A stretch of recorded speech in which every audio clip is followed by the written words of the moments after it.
doctor দেখছে না নাই কোন জায়গায় ডাক্তার দেখে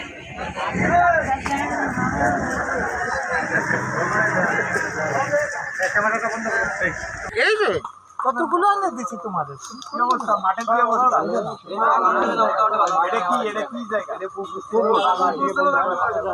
এটা তো মালিকানা এই আশেপাশে মাঠ নেই তাও এনে খেলতে যাচ্ছে তাও তো ভালো তোমাকে বল টল আছে বল আরে এটা লাঠি ভালো